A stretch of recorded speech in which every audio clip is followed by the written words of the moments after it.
You know, we back at it with another one, man. We finna see this about this little Durk situation. As rapper Lil Durk makes the argument that he should be allowed out on bail in the murder-for-hire trial he's facing, newly unsealed documents reveal he's actually been linked to another murder-for-hire case, and that one allegedly connects back to the death of a family member. We're going to break all of this down for you right now. Welcome to Sidebar, presented by Law and Crime. I'm Jesse Weber. Hey, so before we jump into this, I have an exciting announcement I got to tell you about first. The video version of Sidebar is now available on Spotify. That's right. We are so thankful for you guys, your support of Sidebar. Us getting this show on Spotify video truly is due to how loyal this audience is. So thank you so much. And yes, you can now watch and listen on the go. From Diddy to the United Healthcare CEO shooting to crazy court moments, it is all on Spotify now. So you can scan the QR code on screen or click the link in the description to follow Sidebar on Spotify. All right, let's talk about Durk Banks, likely better known to many as Lil Durk. He is currently in the Metropolitan Detention Center right now. No, not the MDC in Brooklyn, in New York. What are they talking about? They talking about Quando Rondo peoples? That's what they're talking about? Let me see. We've been talking about where Sean Diddy Combs is locked up. No, this is the MDC in Los Angeles, California. Now, Durk has entered a not guilty plea to felony charges in an alleged murder-for-hire plot that left a man dead at a gas station. According to prosecutors for the Central District of California, Durk is the leader of a Chicago rap collective that's actually, what they say, a criminal enterprise. A superseding indictment states in or around 2010, defendant Durk Banks, also known as Lil Durk, aka Blood, aka Mustafa Abdul Malik, formed an organization called Only the Family, or OTF, which, among other things, produced and sold hip-hop music from artists primarily from the Chicago area. How the prosecutors came up with that? OTF also acted as an association, in fact, of individuals who engaged in violence, including murder and assault, at the direction of defendant Banks and to maintain their status in OTF. So prosecutors allege that Banks used OTF to target a rival rapper from Georgia known as Quando Rondo, real name Taekwon Bowman. The government says that Durk and his crew learned that Quando Rondo was going to be in California, so they traveled from Chicago to LA to target him. And Durk's right-hand man, Kevon Grant, allegedly secured cars, hotel rooms, and guns to carry out this killing. Investigators say that the trip to LA was funded by either OTF or Lil Durk directly. So, the indictment accused the defendants of following Quando Rondo's black Escalade around Los Angeles on August 19, 2022. In fact, traffic camera photos show a white Infiniti following the SUV until it pulls into a gas station. And the filing also includes surveillance photos of the suspects appearing to fire guns towards the gas. I already know, but that boy Vaughn, don't tell me I'm wrong. Vaughn. Gas pumps. Now, Quando Rondo actually wasn't. Come on, I know what I'm talking about, but his cousin was. Savia Robinson was killed. And this is a really, really sad case because this alleged assassination attempt, according to investigators, actually connects back to another death. It connects what they say back to the shooting death of a rapper known as King Von outside of a nightclub in Atlanta. Now, King Von was apparently part of Durk's crew, and investigators believe that Durk wanted revenge for King Von's death, so he ended up putting out a hit on Quando Rondo, who he believed was the investigator. So allegations of violence back and forth. Now, why are we talking about him right now? Because Durk's name is actually coming up in another murder-for-hire investigation, this time in Chicago. So I want to be clear about something. Durk is not charged in connection with this case, at least not yet, but his name came up again and again and again during this newly revealed probe. So to talk about these new court documents, I want to bring in friend of the show, former federal prosecutor Nima Rahmani. Nima, thank you so much for coming on. Before we even get into the new stuff that we're going to get into, we've said it before, but federal prosecutors, they don't tend to bring charges, especially against someone high profile like Lil Durk, if they have any doubts about the case, right? So let's talk about the case he's currently facing. How strong do you think it is? I think it's a strong case, Jesse, and thanks for having me as always. I mean, he is facing very serious murder for hire charges less than a mile away from where I'm sitting right now in downtown Los Angeles. And like you said, The feds don't mess around, and they don't go to the grand jury to get an indictment in a case that will likely go to trial unless they think they have a bulletproof case, no pun intended. Why you needed And to the reason this is a federal case, not of intend the course, is pun we don't though? see a whole lot of federal murder cases, obviously, unless there's terrorism or an elected official or a judge. But, that murder for hire component, that makes it interstate commerce, right? We're talking about a text message likely or a phone call. That's the federal jurisdictional hook, which will put this case in the hands of the feds and not the district Okay. attorney's office here in LA. By Okay, the that way, makes as we're sense. covering these kinds of stories, I think it's just a reminder of how important personal safety is. And actually, you may not think about it as much, but protecting your privacy online, information's public, but that information was being completed. Was trying to make sure his name wasn't involved, Boom! and if that Sniped would his ass. suggest a level of cooperation and knowledge about what was about to happen. And then, of course, he was picked up allegedly before he was leaving the country. So talk to me about, real quick, do you think there's any avenue for him to say, I'm not connected to this, I'm not part of this murder for hire plot?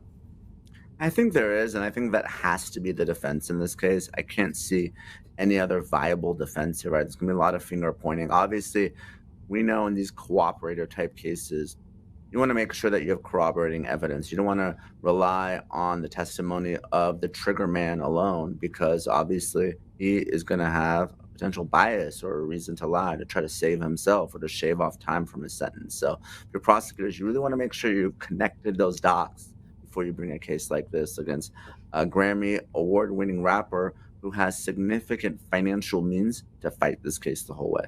Well, now I want to talk about his connection, what we're talking about now, his connection to this 2022 murder out in Chicago. And what law enforcement was able to uncover afterwards is really, really interesting. So in 2023, an FBI special agent with the Chicago Homicide Task Force applied for a search warrant for records and location data associated with several cell phones. And as part of that application, a lengthy document was provided that laid out connections and feuds between alleged gang members. So the two rival gangs that are mentioned here are the Smashville Gangster Disciples and the Mike City Black Disciples.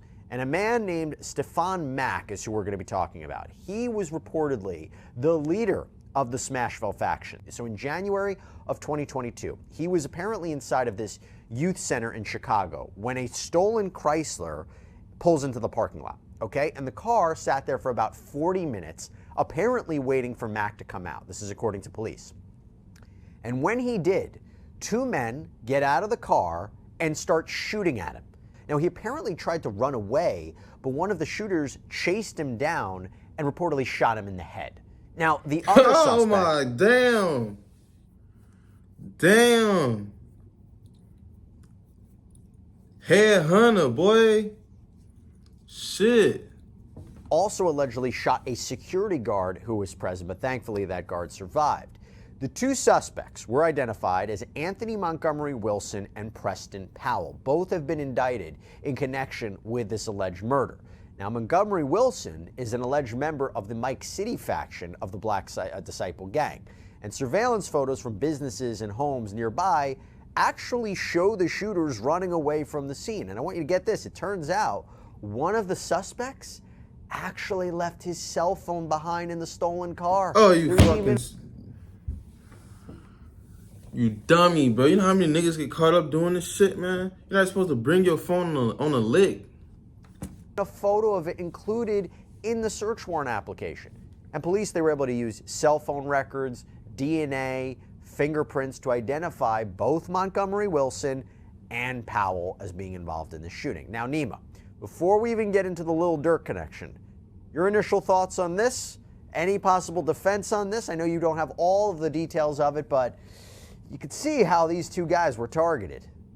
Oh, yeah, no question. And that's a very strong case, right? You have video evidence, you have the cell phone, cell site evidence, you have fingerprint and DNA, putting them at the scene of the shooting, potentially an eyewitness, depending on what the security guard or other people saw. It doesn't get a whole lot better than that unless you have a confession or, some sort of cooperator testimony. But this strikes me, Jesse, as a very strong murder case. So where does come in with Lil Durk? Hold on, I think he about to say that. Well, now let's talk about Okay. what this has to do with Lil Durk, right? Well, Investigators believe that this assassination was a revenge killing for the death of Durk's older brother. Yeah, Dante Banks Jr., who also went by the nickname D-Thang, was killed outside of a club in 2021. And authorities believe that Durk offered money to anyone who would take out Mac as retribution. So the warrant lays out these connections between Durk and the men that they say killed Mac. There's this confidential informant who told police that both Montgomery Wilson and Durk that they are members of the Black Disciples. And the filing even includes photos showing the men hanging out together. For example, there is a photo showing what appears to be Durk circled in red toward the back of a group of men and Montgomery Wilson on the left side of the photo. There's another photo that shows Durk with the alleged leader of Mike City, whose name and identity have been redacted from the filing as well, and a person referred to as Confidential Human Source 1, or CH1, this confidential informant, by the FBI, gave investigators details about Durk's alleged gang affiliations. So the 2023 filing... Yeah, I heard that one of his homies had a whole wire on the whole time. That's what I heard. I heard that from World Star, so it might not have been true. States. CH1 but I think it was true, though. Lil Durk was and still is offering money for people to kill those responsible for his brother's murder, and more specifically, offering to pay money for any gangster disciple that is killed. And the filing goes on to talk about messages that are exchanged between new cell phones belonging to Montgomery Wilson and Powell. So according to the FBI agent's affidavit, this exchange of messages began 14 days after Mac was murdered. Based on my training and experience and knowledge of this investigation to date, I believe when the user of Powell Phone 2 asked the user of Subject Phone 2, "What's up with OTF?" the two were discussing Lil Durk and his affiliates. And then the filing shows a photo of Lil Durk seeming to wear a sweatshirt with the OTF logo, as well as a hand tattoo of those letters. And the FBI agent continues, when the user of Subject Phone 2 and Powell Phone 2 exchanged the messages "nothing" and "what you mean they not paying," the user of Subject Phone 2 was indicating they had not yet been paid, prompting the user of Powell Phone 2 to question whether there was an issue with them being paid for Mac's murder. When the user of Subject Phone 2 wrote, "We waiting, he comes up here on the 17th, the user of Subject Phone 2 was indicating that he was waiting for Lil Durk to come into town on February 17th to pay them for having murdered Mac. Goes on to say, when the user of Powell Phone 2 wrote, "Did Durk gave you that money?" to the user of Subject Phone 2, the user of Powell Phone 2 was asking the user of Subject Phone 2 if the user of Subject Phone 2 had gotten paid by... Bro, this is why you need a FaceTime, bro. FaceTime, bro. FaceTime audio, FaceTime video, bro. Stop calling regular, bro. Stop sending text messages. Encrypted text messages is cap. By Lil Durk for the two having murdered Mac. And when law enforcement did interviews with employees at the youth center, according to the FBI, employee 1 stated to law enforcement that they heard after Mac was murdered that there was anywhere from $50,000 to $500,000 being offered for someone to kill Mac. And the filing also has a screenshot from Montgomery Wilson's Facebook page and states, on March 2nd, 2022, Montgomery updated his Facebook story with a picture of him holding money and the Lil Durk song "Aha" playing in the background. I believe Montgomery made the above Facebook post to brag and take credit for the murder of Mac. Montgomery is playing Lil Durk's music and holding a large amount of cash to brag about the fact that he was paid by Lil Durk to kill Mac. Again, Durk is not... You telling me the feds came up with all that? They might be on to something.